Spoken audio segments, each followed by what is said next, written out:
Welcome to the INFOWARS Nightly News. It is Friday, October 2nd, 2015, and I'm Leanne McAdoo. Here's what's coming up tonight.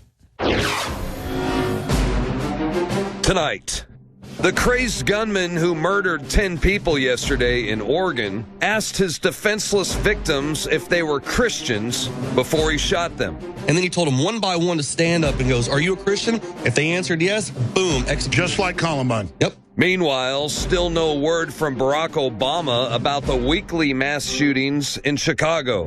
Then, the Russian Air Force strikes again, this time successfully destroying an ISIS command center and training camp.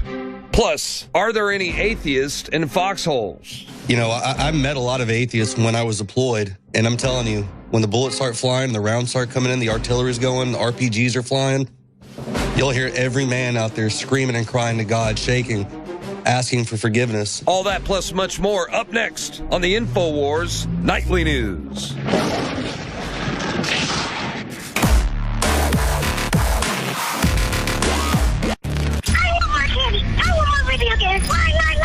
And it's that type of behavior that spurred me to do the research to develop a true nutraceutical formula that was designed to smooth out and help children focus. All of our children are hit with modern mind control. Television, music, fast food, GMOs, sugars, you name it. Young humans have not yet developed their nervous system and are being hammered daily by globalist concoctions. It's no wonder they can't focus and calm down and then are put on dangerous psychotropic drugs. Working with my team, we set out to find the best formula with the highest quality ingredients that children would actually like and take. We worked with the leading manufacturer in nutritional supplements that are safe for children to bring you the most affordable and powerful calming formula out there. Introducing Child Ease with herbs and calming extracts like chamomile and lemon balm and essential nutrients that taste great. Obtain your Child Ease today at InfoWarsLife.com. That's Child Ease exclusively at InfoWars. Well, it's one day later, and here's what we know about the Oregon shooting. It once again happened in a gun-free zone, so there were sitting ducks. The shooter obtained all of his guns legally, which means none of those common-sense gun reform laws would have worked, and people who were trained to deal with crisis situations like this were prevented from doing anything to stop it. And also we know, once again, it was a loser who wanted a slaughter, which is why he went to a gun-free zone. He did not want a shootout. Now, this Oregon college gunman, he was a 26-year-old. He apparently was celebratory of other mass murderers.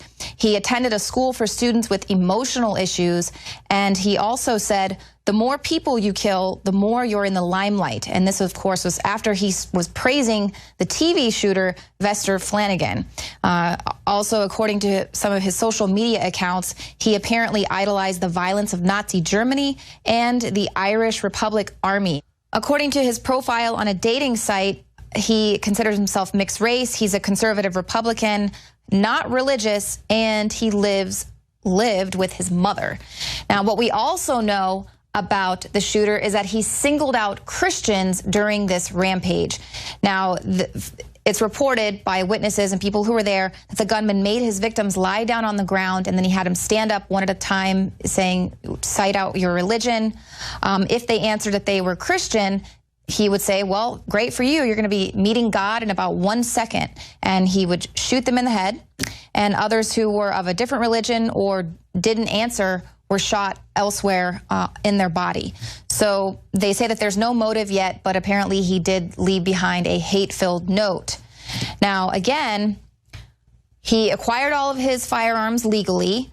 We have no motive other than the fact that he was singling out Christians, but that did not stop people, including the president, for immediately pushing for stricter gun control. This includes the president, who delivered a 12-minute tirade immediately following this event. Now, before he even went out to the podium to speak, officials had confirmed that the shooter was targeting his victims based on their religion, but the president never once called for religious tolerance. Before we even knew who the gunman was or what his motive was, the president took to the podium to make the case for gun control, and he even admitted right there that he was politicizing the incident before the body count was even in. Selective outrage. Obama hasn't said a damn word about routine mass shootings in Chicago. Following the mass shooting in Oregon Thursday, the president delivered a 12-minute tirade about the need for stricter gun control laws and admitted he was politicizing the incident before the body count was even in. When he wasn't referring to himself 28 times, a visibly angry Obama called mass shootings in the U.S. routine. Somehow, this has become routine, Obama said. My response here at this podium has become routine. And what becomes routine is the response from those who oppose any sort of gun control legislation. Hey, Obama, leave the guns alone. Stop trying to disarm people who are law-abiding citizens who want to protect themselves, their family, their property. That is the right. We don't need a gun law. Our law is the Second Amendment. You keep attacking people day in and day out, and quite frankly, I'm sick of it. This is on you, your anti-gun agenda, Obama. I'm Joe Biggs. You can find more reports at INFOWARS.com. So when he wasn't referring to himself 28 times in that 12-minute speech, he was visibly angry, and he started calling these mass shootings routine. He said, somehow this has become routine. The reporting is routine. My response here at this podium ends up being routine. And what becomes routine is the response from those who oppose any sort of gun control legislation. Now, he doesn't really actually point out what sort of gun control legislation could have altered this attack, but what we are pointing out that isn't routine is that Obama never speaks about the mass shootings that are happening in cities like Chicago every single day. Now, as widely been reported in the mainstream media, in a 15-hour period between Monday night and Tuesday morning, a total of 14 people were shot in Chicago, including 2 young boys. 6 of those people died. Now, these stats show that in the last 2 weekends in Chicago, 98 people were shot and 13 people were killed. So this is going on every single day, and Chicago already has the strictest gun control laws in the country. Now, not to mention this college campus, once again, was itself a very strict gun-free zone. And guess what? Someone with the intent to do harm didn't follow the law. He didn't look at that sign on the door that said, don't bring your guns in here. Now, check this out. In spite of this gun-free zone, Oregon does have a concealed carry. And so that's the law of the land there. The school really can't do anything about it. And so an Air Force veteran who had a licensed concealed carry gun on him, but he was prevented by staff from intervening in the shooting yesterday at the community college, during which 10 people were killed. Now, this is John Parker. He says he was situated in a building about 200 yards away from where the shooting began, and he said that there were a few people in this vet center, and then when he heard the shooting happen, he said, we got up and we were going to go out and see what he could do.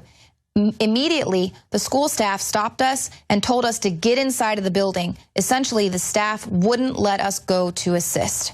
And according to the Associated Press, the single security officer who was working on campus was also unarmed. Now, a former security guard at the Oregon College exclusively revealed to INFOWARS that the college voted against hiring armed security guards just last year. And they put that money into other projects to, build new structures there on campus. He also said that an inadequate lockdown procedure ensured that the campus was a death trap for potential victims in an active shooter situation. And they actually held one of these active shooter drills just a week before this took place. So obviously you can see some of the failure of the protocols there. And not to mention, he points out that the school's emergency notification system failed, which means that there were no notifications sent to students or teachers who were off campus or who might have been on their way to the school. So they weren't even alerted as well that there was something going down and not to come to campus. So you can read that article in its entirety to get his rundown on some of the policies and procedures that made these students sitting ducks. But the point here is that you make it a gun-free zone, then you don't even arm the security guards that are there to protect the students. So, I mean, it's just double down on making these people helpless and ensuring that something like this is going to happen, because these type of cowards don't want a shootout. They want a slaughter. And so they go to these vulnerable gun-free zones. Now, like Vester Flanagan, this shooter wanted fame. So, of course, the media is going to focus on him rather than the countless heroes who could have prevented this tragedy or did indeed try to. We could talk about Bill Badger. He was the man who tackled the gunman who shot Gabby Giffords. There was Lisa Castellano, who was a police officer. She was off duty, and she stopped a shooting rampage here in San Antonio, Texas, with her gun. And Nick Melly, he was 22 at the time that he intervened what would have been a shootout at a shopping mall in Oregon, but he had a concealed carry, and he was only 22, and he shot the gunman there. And of course, most recently, we have the service member who fired back at Abdulaziz during the Chattanooga shooting, and there was actually reports that he was going to get in trouble for firing back at that gunman. So it's not the guns, but gun-free zones that should be illegal.